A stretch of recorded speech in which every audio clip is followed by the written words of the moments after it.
Hoy fue el segundo día de la conferencia de la verdad o la conferencia de la mañaneta, como le dice Xóchitl Gálvez. Y fíjense que tocó varios temas interesantes. El primero de ellos pues es este nuevo escándalo de la corrupción de los Coyotes del Bienestar. Estos contratos que están recibiendo el amigo, es que no nos hagamos tontos, el tal Amílcar Olán es el prestanombres de los Coyotes del Bienestar. Resulta que la empresa una de las empresas que está obteniendo contratotes de allá de Dos Bocas, no es de la persona que falleció en un accidente de avión hace unos meses, una persona muy cercana a Adán Augusto. No, resulta que esta empresa es de Amílcar Olán, el amigo de los Coyotes del Bienestar, y ha obtenido contratos por 30,000 millones de pesos. Es un escándalo, sin licitaciones, a puro dedo, cosa que prohíbe la ley porque son contratos multimillonarios. Pero pues les vale porque ya ven que a López no le vengan con que la ley es la ley. Y también toca el tema que me parece muy interesante, el que hoy, a unos meses de una elección, cuando precisamente está saliendo toda la pudrición del gobierno de López, donde está saliendo hasta por debajo de las piedras toda la bola de corruptos que hay en la administración de la secta en el gobierno, y aparece de pronto, 30 años después, el caso de Luis Donaldo Colosio. 30 años después. Y además con una teoría que ya se había manejado hace muchos años. Al principio de las investigaciones ya se había hablado de un segundo tirador. Bueno, pues hoy reviven este caso y dice Xóchitl Gálvez, y no solamente ella, yo lo he estado leyendo mucho en Twitter ahora, la gente está diciendo esto es una caja china. O sea, esto no pueden sacarlo ahora, justo cuando se está hablando de la inseguridad, de la violencia, de la corrupción, de toda esta porquería, pues, de los desaparecidos, y previo a la elección, con temas que le afectan indudablemente al gobierno de López, aparece el caso Colosio, así como de la nada. Y pues sí, efectivamente suena a eso, a una caja china. En fin, yo sigo insistiendo que no entiendo para qué, o la razón real de esta conferencia, si es por no perder presencia en los medios, pues, bueno, pero pues no le veo ningún sentido. Es la segunda, vamos a ver si se pone más interesante después. Les dejo por lo pronto lo que dijo el día de hoy y las preguntas que los reporteros le hacen que me parecen interesantes. Saludos. Buenos días, qué gusto que estén en esta conferencia de la verdad. Muchas gracias a todos ustedes por estar aquí. Y bueno, ya vieron que tiene apodo esta conferencia, se llama La Mañanera, porque Palacio de la Maña y aquí a la neta, así es que... En la conferencia de la verdad venimos a denunciar las mentiras del régimen. Una de las mentiras históricas más grandes de nuestra época es que el gobierno de Andrés Manuel López Obrador acabaría con la corrupción. La 4T no significa transformación. Las verdaderas T's de la 4T son la traición, la tranza, el tráfico de influencias y la tapadera.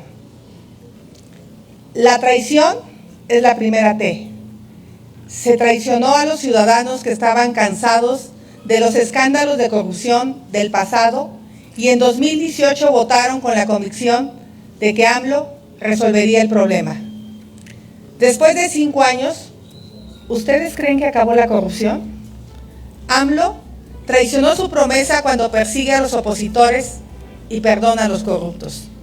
También nos traicionaron cuando prometieron que serían primero los pobres, cuando a la hora de las tranzas todos sabemos que son primero los López. La tranza es la segunda T. El mejor negocio de este sexenio es ser amigo de los hijos del presidente Andrés Manuel López Obrador. La empresa donde trabajaba el casero de José Ramón López Beltrán en Houston, el dueño de la Casa Gris, recibió contratos de la filial de Pemex en Estados Unidos por 150 millones de pesos. ¿Por qué AMLO no exhibió los depósitos bancarios para el pago de la renta de esa casa? De plano, el que sí se sacó la lotería y el reintegro con la 4T es Amílcar Olán, amigo de la infancia de Andrés Manuel López Beltrán, conocido como Andy, quien ganó contratos por 300 millones de pesos para abastecer medicinas en el gobierno de Quintana Roo, quien también resultó ser proveedor VIP de la construcción del Tren Maya, y ayer nos enteramos que también está metido en la construcción de la refinería de Dos Bocas. La empresa Proyecto Industrial de México, de la cual Amílcar Olán presume ser el verdadero dueño en estos videos que vimos ayer, ha obtenido contratos con este gobierno por 30,000 millones de pesos, según lo relató ayer Latinos. Los contratos que ganó para proveer la piedra de balastro en el Tren Maya tenían un sobrecosto de 70%. Ahora entiendo por qué el Tren Maya costó 4 veces su valor inicial. Todo indicaría que tiene que ver con los moches al amigo de los López Beltrán. Así como el presidente exhibió los datos financieros de periodistas, sociedad civil y opositores, me parecería muy importante que sacara los datos financieros de las empresas de Amílcar Olán, solo para ver cuántos ingresos tenía la empresa antes de que iniciara su gobierno en 2018. ¿O qué? ¿A poco la empresa no ganaba dinero antes del 2018? A los amigos de Andy les tocan los contratos por pedazo, y a los críticos del gobierno les toca toda la furia de Palacio. ¿Por qué el presidente AMLO se la pasa hablando del pasado, pero no del tráfico de influencias en su propio gobierno? El tráfico de influencias es la tercera T. Ante toda esta evidencia, ante los contratos firmados, ante los reportajes de prensa bien investigados, sale Claudia Sheinbaum a defender y encubrir a los hijos del presidente. La corcholata de AMLO se ha convertido en la tapadera de los negocios de los hijos del presidente. Vaya papel que le ordenaron jugar. Le quedó bien el apodo que le puso su jefe, la corcholata. ¿Quién cumple la función de tapadera? Vamos a ver el video. Es que es falso también. En el caso de sus hijos son incapaces de buscar un beneficio personal.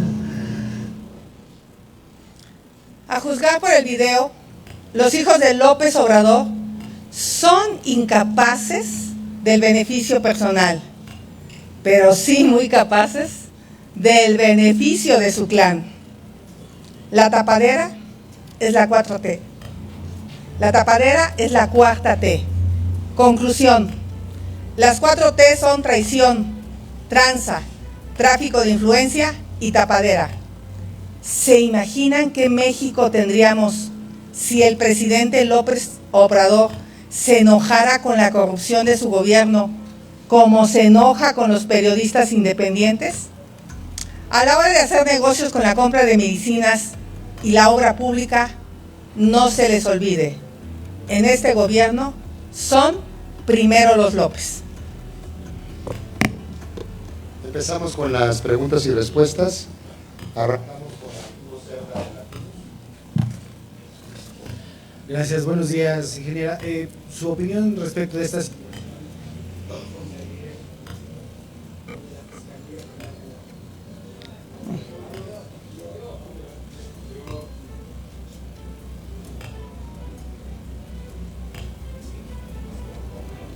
A ver, técnicos. Hola, ahí está. Buenos días, ingeniera. Su opinión respecto de esto que se desató ayer con la petición que hace o la pretensión de la Fiscalía General de la República para reabrir el caso Colosio, inculpar de nuevo a un presunto segundo tirador, y la reacción de Luis Donaldo Colosio Riojas respecto de esta situación pedirle al presidente, le pidió al presidente que le dé carpetazo a esto, que le indulte incluso a María Burto, pero hoy el presidente de la República dice que de ninguna forma él va a cerrar el caso. Gracias. A mí me parece lo personal que echaron a andar la caja china ante los escándalos de corrupción, y toda mi solidaridad con Luis Donaldo, hijo. La verdad es que debe ser muy doloroso para él que cada 6 años tomen este tema como un tema político.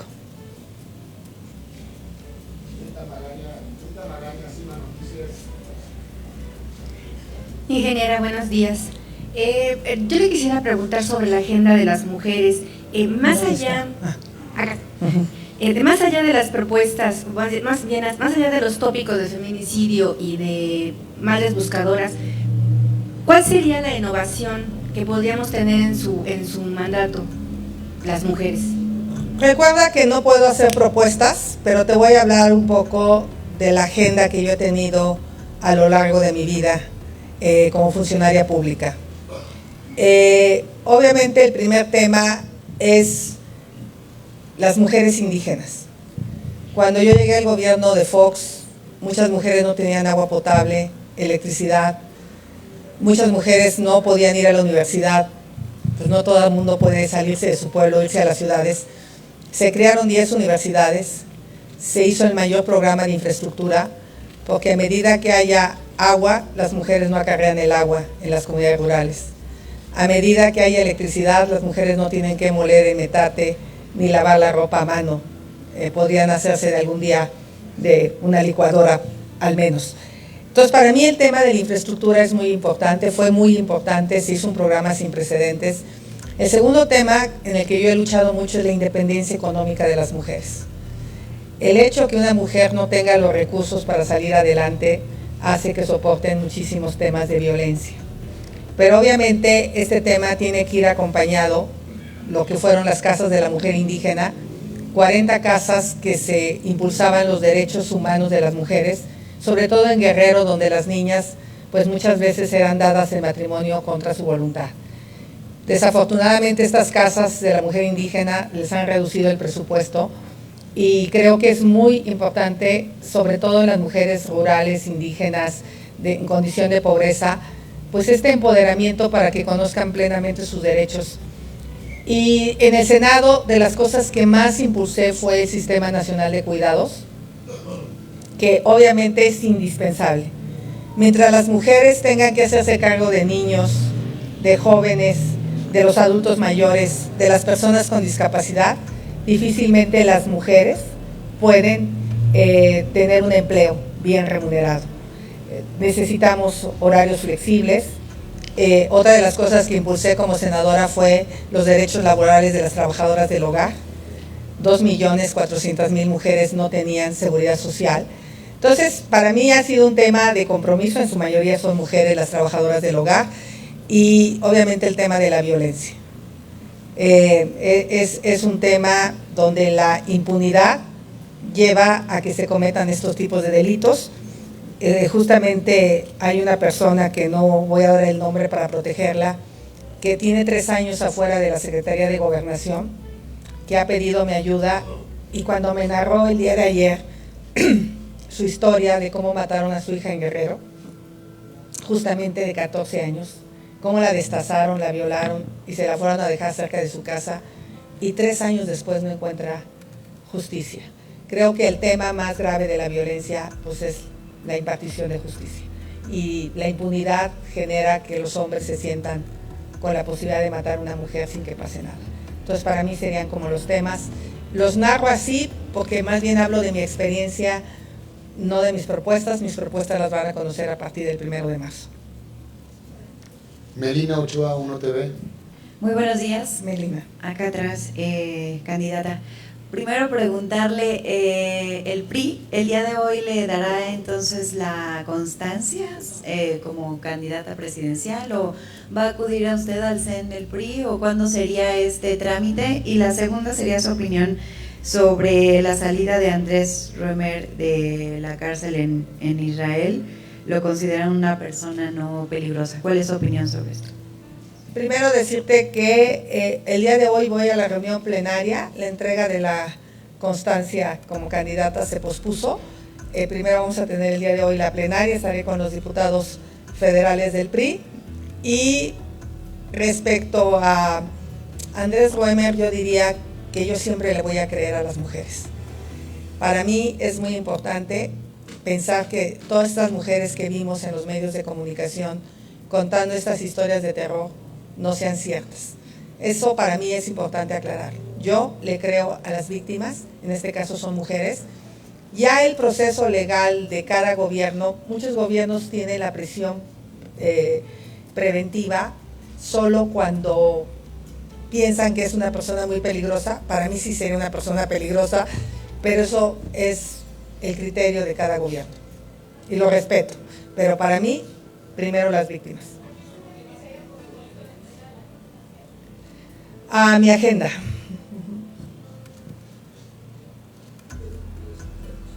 El día 7, ¿no? Sí, la próxima semana, ya está programado. Y también quieren tener una convocatoria mayor.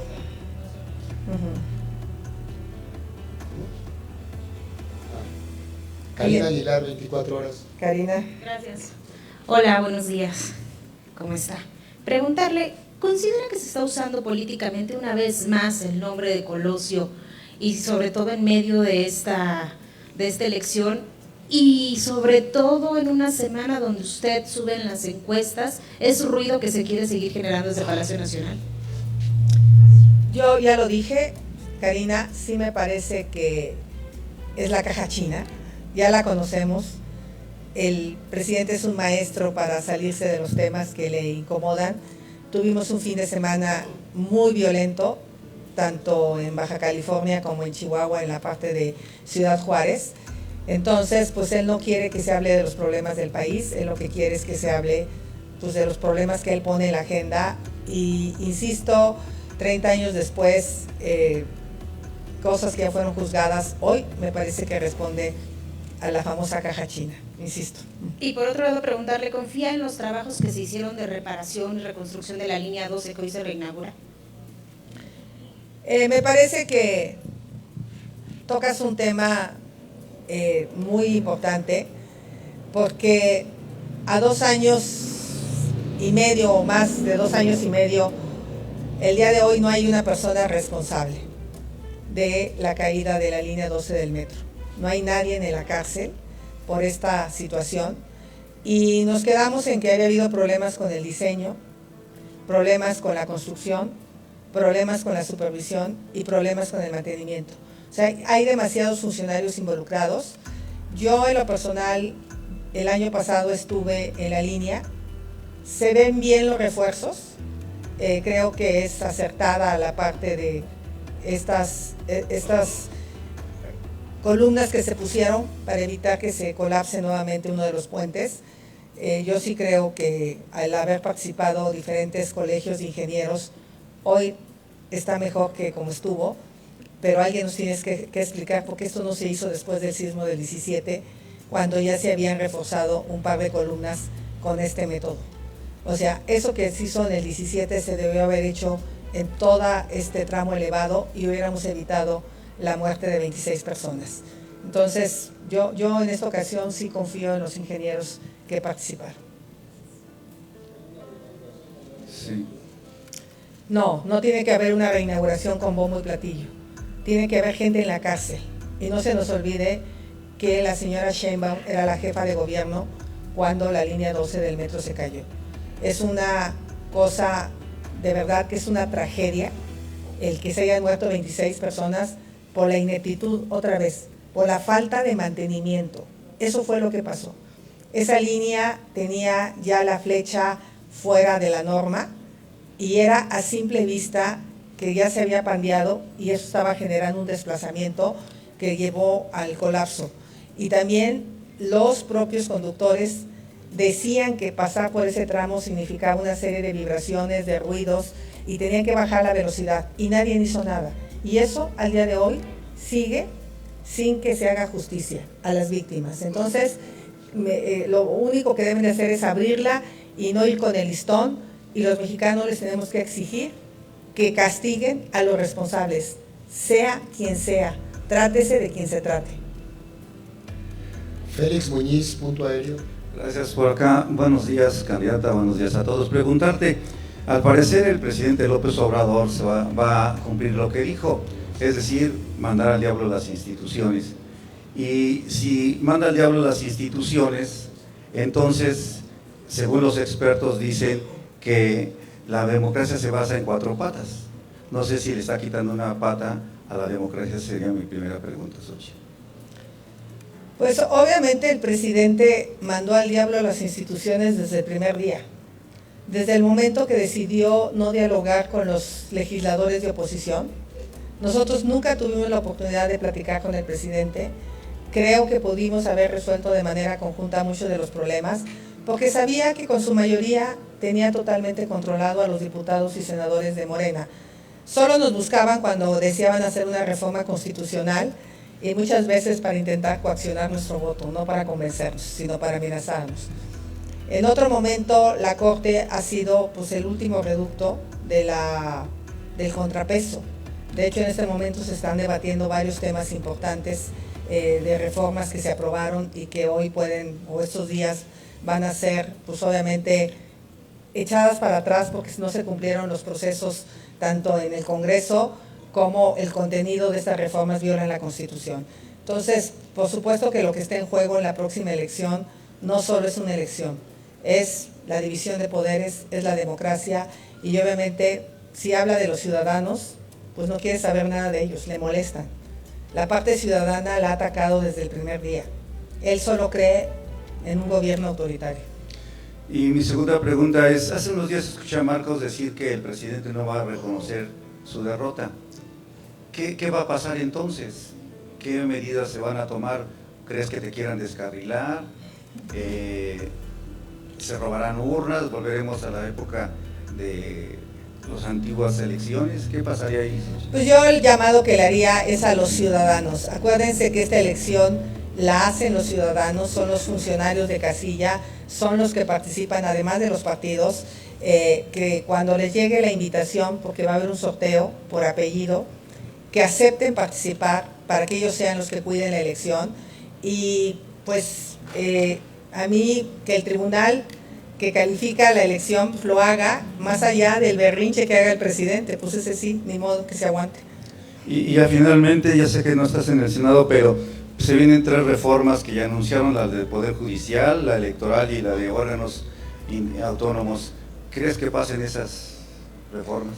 Pues el presidente no tiene la mayoría calificada, pero lo hace para desviar otra vez la atención, para que no hablemos de los problemas de la inseguridad.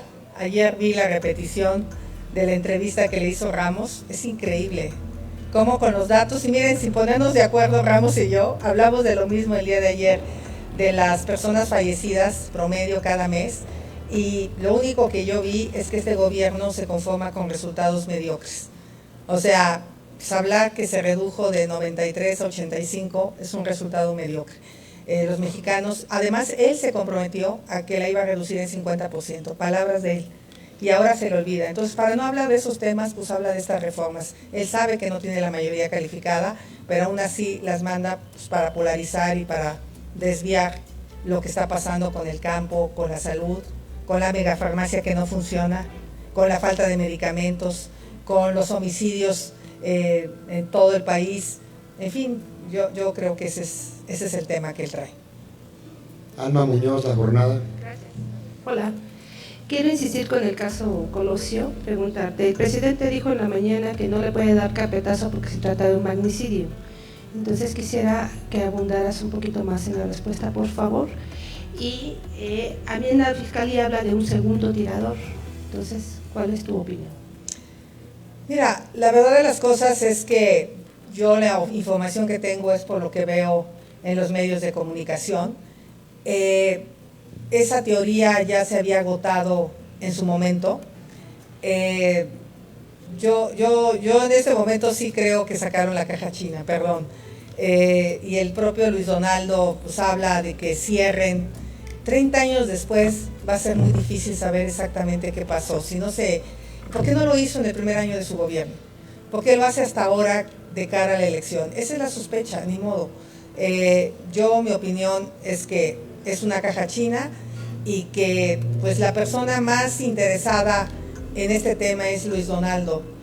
Y Luis Donaldo ha pedido que se cierre. Si no se cierra, pues no se cierra. Ya el juez no dio la orden de aprehensión, la negó por no haber más elementos, pues que siga su cauce legal. O sea, mi opinión es que es un tema de oportunidad política, pero si se decide seguir, pues que se siga de acuerdo a la ley. O sea, ¿te refieres a caja china por los escándalos que puede derivar e inclusive afectarles a ustedes como oposición porque habría varios involucrados?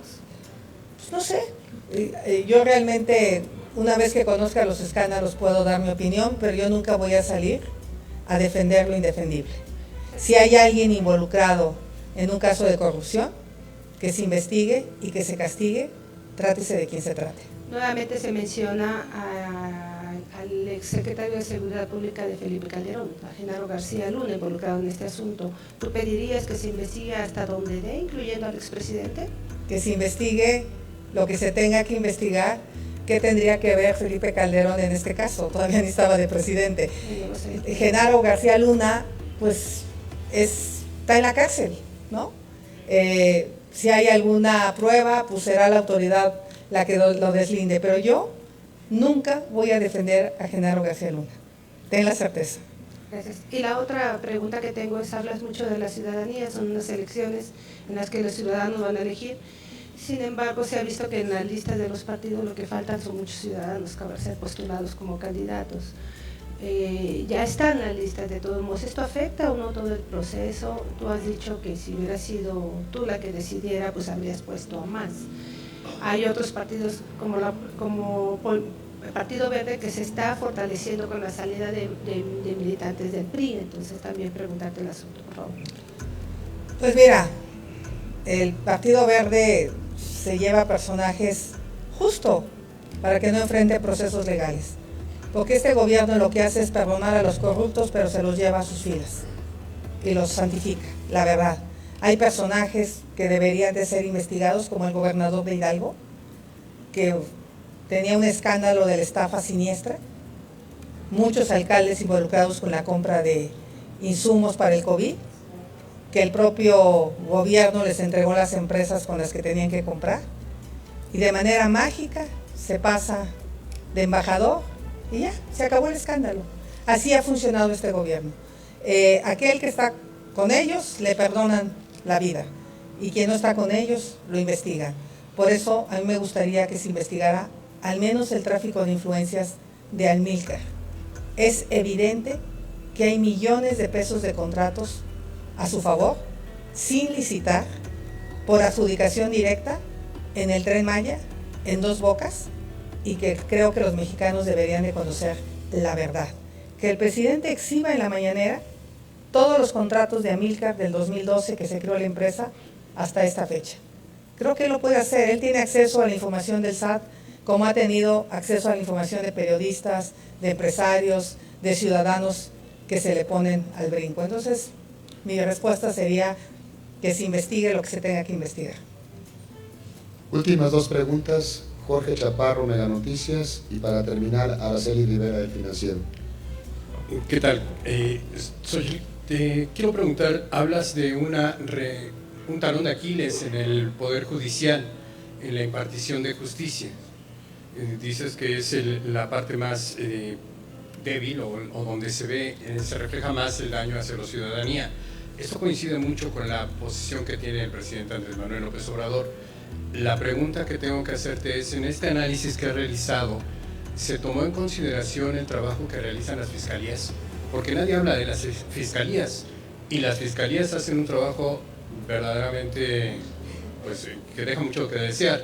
La Fiscalía General de la República no ha podido sostener un solo caso, todo se le cae, a menos que sea contra la cuñada, ahí sí puede proceder. En la Fiscalía de la Ciudad de México vemos que persiguen a opositores, vemos que escuchan a periodistas y no sirven para detener a la Unión Tepito, no sirven para detener a ningún criminal. Entonces, no, las fiscalías en realidad son el talón de Aquiles, porque ellos son los que tienen que armar los expedientes que van a ser presentados ante los jueces, pero no he escuchado nada absolutamente de parte de los candidatos en torno a este asunto. Me gustaría saber si hay un análisis de parte tuya. Sí hay un análisis. Tuve un foro de seguridad donde estamos preparando ya la propuesta en materia de seguridad y por supuesto que salió el tema de las fiscalías. Primero, la mayoría de delitos que más le afectan a los ciudadanos tienen que ver con el fuero común y se tiene que fortalecer las fiscalías del fuero común. En este foro se habló de buscar mecanismos de justicia alternativa. Tú no puedes meter a la cárcel a una persona solo por robarse una caja de pan y tener un secuestrador en la calle o un violador. O sea, las fiscalías a veces se entretienen en delitos menores que podrían ser resueltos en la justicia cívica. Entonces, en este foro se habló mucho de fortalecer otras maneras de administración de justicia. Lo dijo el propio Gertz Manero cuando fue al Senado, de que teníamos que fortalecer la justicia cívica. También se dijo en este foro que tendría que haber mucho más ministerios públicos. Hay pocos ministerios públicos, mucho más tecnología, mucho más investigación, porque justo ese es el problema. Cuando yo fui delegada, solo había 2 peritos de huellas digitales en toda la Ciudad de México. Entonces, cuando teníamos un asalto a casa habitación y había evidencia de huellas, era muy difícil tener al perito cuando lo tienes que requerir. Entonces, necesitas fortalecer la etapa de investigación. Lo que acabas de decir es clave para que un caso no se caiga. Y hoy las fiscalías están desmanteladas, tienen pocos recursos, atienden miles de carpetas, muchas que de verdad tienen que ver con delitos menores a 10,000 pesos. Entonces ahí se está perfilando todo un tema de revisión en la parte de las fiscalías y por supuesto cuando hay una carpeta mal conformada, pues el juez va a otorgar la libertad porque no hay elementos y después se enojan con el juez cuando el juez pues no puede hacer cosas fuera de la ley. Entonces creo que la revisión del Poder Judicial no solo tiene que ver con el nombramiento de los ministros de la Corte. Yo creo que eso es lo menos importante del Poder Judicial. Tiene que ver mucho más con la justicia de a pie, con la que recibe el ciudadano, con la que padecen los vecinos de este país, y creo que eso no nos hemos puesto a pensar. Reformamos el Poder Judicial en las élites, en el nombramiento de jueces, pero no nos hemos metido a fondo a hacer una reforma que realmente fortalezca la justicia cotidiana. Y eso tiene mucho que ver con las fiscalías locales. No, pero sí puedes darle recursos económicos para fortalecerlas. Araceli Rivera, Financiero, última pregunta.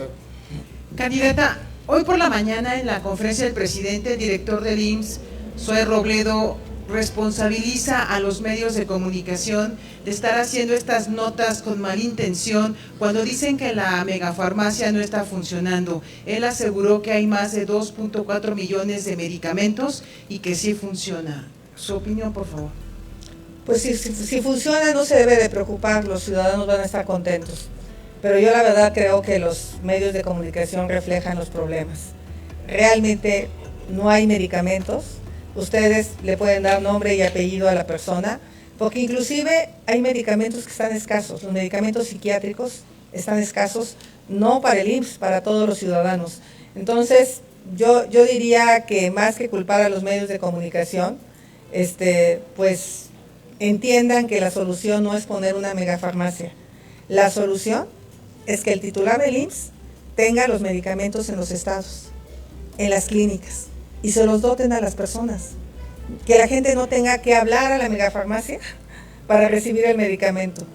Yo eso es lo que creo. Que él sea responsable, y aquí todo el mundo echa pretextos. Todo el mundo culpa a alguien en lugar de asumir su responsabilidad. Pero pues así lo hace el presidente, pues ¿qué podemos esperar de sus funcionarios? Muchísimas gracias a todos, muy buenos días. Nos vemos mañana de nuevo a las 10 de la mañana por acá. Gracias.